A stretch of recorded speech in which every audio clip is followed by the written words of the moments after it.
Welcome. Week 5 of the Adaptive Nutrition Challenge, guys. Welcome. Guys, today we're going to talk a little bit about how our progress is going so far. We're going to talk about how long that we can run the current process that you guys are in, as well as what to do when we get to the end of that. What happens after that? What is life going to be like? To start out, I was kind of looking at some of your meal plans. Yes, I have access to your meal plans and body weight logs. But don't worry, I don't go sharing those willy-nilly. And some of you are making some rather awesome progress. So kudos to you that are doing that. How long can we continue to do this? So last week we talked about desirable bracketed ranges of body change. For those of us that are cutting or losing body mass, we're looking to be between 0.5% and 1% of body weight loss per week. And I see some of you are roughly in that range, and that's awesome. We can keep that up for up to 8, maybe 10 weeks in a row of that type of change. Why can we not go further than that? Why can't you do this for well, screw it, I want to lose all this weight. Let me just keep going for 6 months. The problem is your body likes to stay the same. And so this is how your body keeps you at the same weight, despite the fact that your inputs to your body may fluctuate. And so it throttles things like your metabolism, your involuntary movement, or how much you fidget, your energy levels, your cravings, how your body metabolizes food, etc. Things will change, and your body's ability to fight you on weight loss will peak around 8 to 10 weeks, and they'll typically start to overwhelm your ability to efficiently cut weight. Additionally, this type of thing is true also if you're going the other direction. If you're bulking and adding mass, typically when we get about 8 to 10 weeks in, that bracketed range of 0.3 to 0.7% of body weight per week tends to get overwhelmed, and your body will simply just start adding body fat at that range. There's obviously some individuality and some variability here, so these aren't gospel, but they are a great place to start. So we're going to run this for about 8 to 10 weeks. So people ask me, Tyler, does that mean the day that I started the challenge? Maybe not. Maybe. It depends, because once you have a little bit of calorie deficiency, remember if we're cutting, we're talking about calorie deficiency or calorie surplus. If you're bulking, that kind of starts to push you out of homeostasis. So instead of your body wanting to be right in the middle, you have pushed it to the margins. And so that's why you're seeing change in your body. And this is cool, this is a desirable thing, but at some point your body's like, you know what, this is gonna stop. And it will eventually stop you. And so we wanna run this for 8 to 10 weeks, at which point, what do? We want to create some permanence to the results that we have achieved. And so you will have either lost some weight or gained some weight, and that's awesome. And we want to make those results relatively permanent. So what do? Well, we're going to use the example of cutting. And so if you got down to a certain weight and you're at that, say, 8-week mark, and you're like, this is really tailing off, I'm really not making any more progress, then you're going to stop at 8 weeks. Now, we're going to do 4 weeks of what we call maintenance. And so maintenance means we're going to reverse a little bit of the calorie deficit, or if you're bulking, reverse the calorie surplus. And we want to reverse that enough that your body weight stabilizes. And so let's say you started at 200 pounds, you run a 10-week cut at 1% of your body weight per week. That's 20 pounds. You now weigh 180 pounds. That's awesome progress, by the way. Not necessarily representative of what everybody's progress will be, and that's okay. But you now weigh 180 pounds, and we have to reset your body's homeostasis so it wants to stay there. How do we do that? Well, we would take your calories back up by changing your meal template until your body weight stabilizes. Now, same rules apply. You can only change your template once a week. And so let's say if you were on cut 2 at the end of that 10 weeks, boom, time for maintenance phase. We step up to cut 1. See what happens. Now you may gain a little bit of weight, maybe a couple pounds there, and then it'll stabilize, and then you'll be flat. And once it's flat, we want to hold that flat for 4 weeks. And that should be enough to kind of reset your body's homeostasis. Continue to weigh and measure, continue to use your meal plan, and we want to continue to do that for about 4 weeks. Once we stabilize our weight for 4 weeks, We've reset your body's homeostasis, and now we have options. You can cut again if you want to. You could bulk if you want to. We can go either direction, regardless of what you did before. Or if you want to, at the end of the maintenance phase, we can kind of take the reins off a little bit, and we can start to loosen up the diet. You don't have to continue to use the meal plan at that point, and you should stay relatively simple. Now, if you go back to drinking beer and eating pizza and popping M&Ms like candy, that is candy, it's kind of weird, then something's going to happen with your body weight. So going back to your old habits, if they were nasty, it was obviously going to take you back to where you were before. But that being said, with this reset homeostasis, at that point, we should have relatively permanent results, and we can kind of loosen up a little bit. At the end of this 8 to 10 weeks, it's not the time to loosen up. Because at the end of the 10 weeks, you can be like, I've changed a ton, I'm awesome. True, but we still need to lock in the maintenance for 4 weeks to make those results permanent. Otherwise, we're gonna get a little bit of a rebound effect, and that's where we're gonna get yo-yo dieting. Is when people come off of their diet and they don't reset their body's homeostasis, we'll see people return very close to where they were before because their body still wants to be at that previous set point. Once we've done this, chances are we have a good solid new set point and you won't get that rebound effect.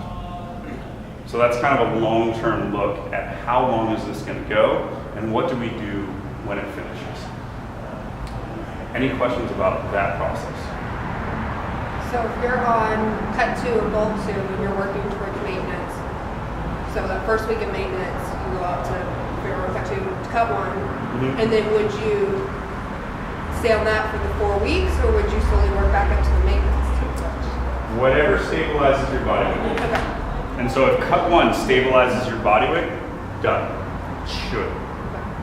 If cut 1 stabilizes and then you start losing weight again, we would have to go up to the maintenance template. So if you have drawn up like 2 weeks and then you move back up to maintenance template, would you do that for 4 weeks or just another 2 weeks, I guess? Whatever stabilizes your body weight for about 4 weeks. Okay.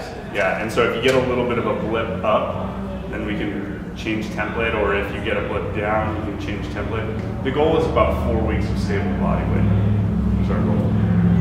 So how did you find the difference between doing 8 weeks or 10 weeks? Was it just a matter of you not losing weight anymore, or is it a matter of, you know, like, hey, I should push this for another, like week 8, I don't know. What's the scenario of deciding when to go 8 weeks or 10 weeks? So do I do 8 weeks? Do I need to do 9 weeks? Do I do 10 weeks? So there's some factors here. One, your resiliency. If you're feeling great and you desire to continue it and you're seeing progress, there's no reason not to go 10 weeks. If you're about to kill somebody and you live with somebody that you care about, you might want to stop at 8 weeks. You know, if you have, if you see progress slowing and stop, it may be time to do a maintenance phase there. And so the two main factors are, one, how are you doing? And two, what's happening with your results? And if you see your results slowing dramatically, that may be your body starting to overwhelm your ability to change it. If you slow and stop like on your cut, is that your maintenance phase? Nope. You know what I'm saying? Nope. Like if you stop losing. Then, so what we talked about that in our last session. Was anybody here in the last session? So what did we say to do? So your mid-cut and your progress slows or stops. This is a real thing, though. So every week you average it, and if you're not losing that 0.5 to 1%, you go to the next template. So like I wasn't quite there yet. I went to cut 2, and I've lost that right amount of weight, so I'm going to do this again. And if it doesn't, this next week, if I don't get the same results, I'm going to go to cut 3. What template are you on right now? Cut 1, take it to cut 2. I think you'll see it pick back up. If you're on cut 2 and it stalls and we're only 6 weeks in, go to cut 3. So if we continue with the templates and all that, at what point do you modify your templates necessarily? Like when you're on cut 3 all the time, like, hey, I've lost 20 pounds, is the template going to look similar? So typically we like to change it when a change is greater than 10 pounds. Anything less than 10 pounds is really not worth updating your template. If it's greater than 10 pounds, it can make sense to update your template. If it's greater than 15 pounds, I would recommend you update your template because you'll eventually just run out of room on either side. Yeah, but if you lost 20 pounds, absolutely. Email us and be like, hey, I got new biometrics. Please update my template, and we can update that for you. Unfortunately, there's no user side way to do that yet. That's actually intentional, so people don't continue to update it, because that would totally derail our whole process. So, but yeah, you could, if you get to the end and you're like, cool, I want to continue this after your maintenance phase. Right. You're like, hey, update my macros, and the whole process can start over again. Which, by the way, you're making awesome progress. Anton, you look like you have a question face. Yeah. You got a question? No, I had a maintenance question. So how do we know what the maintenance macros are once we get there? I'm not sure I understand your question. Well, so obviously we're staying for 8-10 weeks at our, like I'm on bulk 1, right? Okay. So once my 8-10 weeks are over, what do I adjust all my macros to? You go back from bulk 1, so you're at a calorie surplus, right?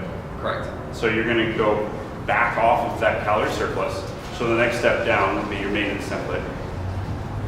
Oh, okay. I guess there's, okay, gotcha.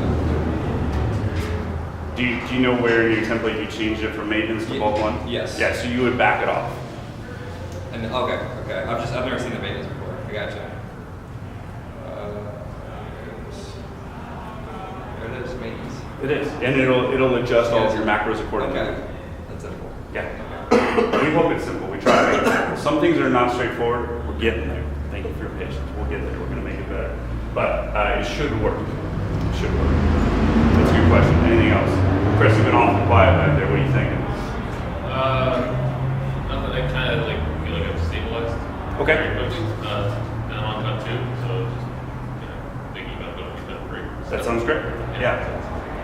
Yeah, and so you guys will notice that a lot of what happens is the change in fat content of your programs, because your carbohydrate content is modulated to fuel your exercise. We don't really want to change that unless we get below a specific amount of fat. And so if you get really low on fat, there can be issues where if you're not eating any dietary fat, that's not ideal. But most of you won't get there. And so going from cut 2, if you've already stabilized, go to cut 3. Yeah. Also, the fat content on the cut 2 is probably pretty high, I feel like. So cut 3, 3. I'm like, it's still like 7 teaspoons or whatever of fat per meal, things like that. Cool. Feels like a lot of calories. You're a big guy, and you're active, Chris. So yeah, so you're going to need some calories to fuel that stuff. But yeah, going down to cut 3 is the next step. And if that, if you do that and you're compliant with your meal template and you don't see progress, I'm here to help. My fat's really high. You know, it's like 43 per meal. So what's avocado? Like is it 20 something grams of fat? Whole avocado? I'm not sure. It depends on the size of avocado, of course. Because I mean, I'm doing avocado. Doesn't matter. Like a little teaspoon of fat, which is like 11. So that's like 30, right? So I'm still like 10 more to go. So I'm adding some nuts, not nuts, almonds. So does that sound right? Because I mean, it's at night. I mean, it's huge. Like feels like a huge plate. You're bulking, man. I know, but it's just that's Enjoy every the calories meal. for Every me. meal. Yeah. But then I'm thinking in my head, I'm thinking it's 9 teaspoons, right? So I'm thinking, is it like 9 teaspoons of actual avocado, or is it? I guess I'm just confused on the. So the teaspoons work really well if you're doing oils, which you might do. You might look into like an olive oil, Okay. Or like macadamia nut oil or something like that, or even an avocado oil, which is an easy one to do. Like if you're like, God, this is a lot of food. The oils are super energy dense ways to get that. So you might just switch it up and just like take your food, just take a bottle of olive oil and 3 teaspoons to a tablespoon. So if you got 9 teaspoons, 3 tablespoons. Gotcha. So the avocado, the butter, and the almonds is not a good way to do it? The avocado, the butter is good. I don't remember serving size of avocado off the top of my head if the teaspoon still fits that. I don't want to overdo it, but I'm seeing a change by adding the fats, like good changes. Yes, So, good. Yeah. Good. Especially with the nighttime meal. Excellent. Yeah. So, tell me more about this nighttime meal. This one shouldn't be terribly different than your other meals. Smaller protein. It's like some rice, Oh, the pre-bedtime meal, yeah. Yeah, yeah. Got it. And then to get my 43 grams of fat, I'm doing like a whole avocado, which Google says like 20 grams of fat. So that's like, Well, do you weigh the avocado? they're all over the same side. I mean, Okay. it's just the average size avocado, but that's 20 grams. So I still got 20 grams to go. Yeah. So then I'll add like a little teaspoon of butter, which is 11 grams, Macadamia nuts? and then some almonds. So Eat a handful of macadamia nuts and you're through the roof on fat. macadamia nuts. Yeah. You ever tried macadamia nuts? Sure, yeah. I'm just doing almonds right now. I get some of those. Macadamia nuts are far denser Are they? in fat than almonds, yes. So if you're trying to get calories in, that's a good way to do it. Okay. Shots of olive oil. Yeah, That's it's right. It's been done. that'd be the same thing. This is a lot easier.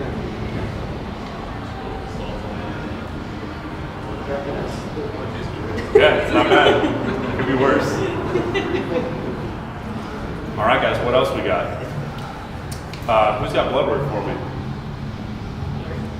Can you talk a little bit about that? Like, Yeah. like what vitamin D does, or I mean, I know what thyroid does, but Everybody's vitamin D deficient. Most people are vitamin D deficient. In fact, I've had 0 people from this current challenge come in with acceptable vitamin D numbers. So I don't think you're different.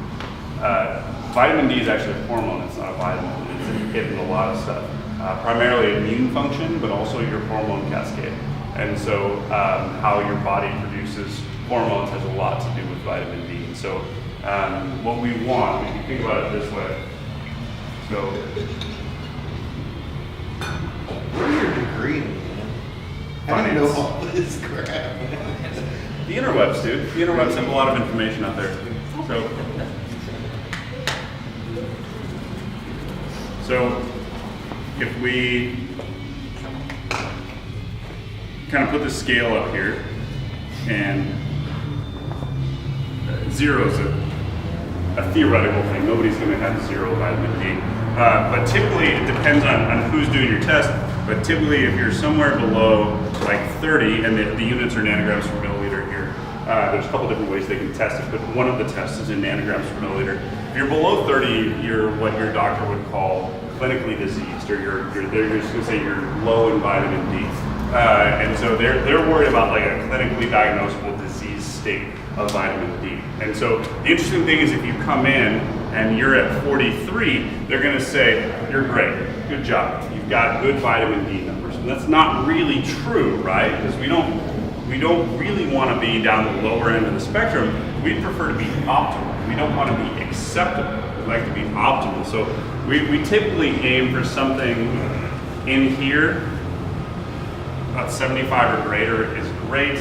Typically anything above like 50 is going to work well for our purposes, but we aim for the higher end of the spectrum. And so there's a guide to vitamin D dosing that we use that seems to bear out the evidence. Of course, its research is really robust, but then the anecdotal evidence we've seen in our population of athletes typically gets people around this area, depending on where you start, with about 10,000 IU of vitamin D supplemented per day. That's assuming that you're not spending a significant amount of time in the sun. So wintertime right now, it's kind of chilly outside. When we go outside, we're going to be dressed like this and not get a lot of sun exposure. Different in the summertime. If you're outside sitting at the pool on the weekends, your body can store vitamin D throughout the week. Like it's something that it can absorb and then store. So you don't necessarily need it every single day. It'd be nice to get some sun every day, and it'd be healthy for you to get some. But our levels will naturally be higher, so our supplementation should change during the summertime if we get some sun during the summer. Now, if you're an office dweller, you're not big on getting out to the pool on the weekends, and typically just a litmus test is, are you walking around with a light tan? If you're walking around with a light tan, then you're typically doing all right on vitamin D, and the tests typically show that. But a little bit of supplementation can make a lot of sense, especially since most of us still work outside and spend most of our days inside, and we get at best occasional exposure outside. So your immune function will change dramatically once you supplement vitamin D. The hormone cascade also means things like your metabolism is going to change a little bit. Your testosterone levels can bump up just a little bit. Your fat metabolism, the ability to hold on to lean mass can do very well. We've seen interesting things like people with very low levels of vitamin D have a higher incidence of muscle strains. And that was kind of a weird one that we haven't really found a lot in the clinical literature on, which isn't terribly surprising because clinical literature is typically about a decade behind practical application, just because of the time and resources it takes to do real clinical work on that type of stuff. Is very arduous. But lots of things that you want to be good will be bad if vitamin D is off. So it's dirt cheap, it's easy to get a hold of, and it's very safe to supplement. So to us, that's kind of a no-brainer that we got to get this one in the right range.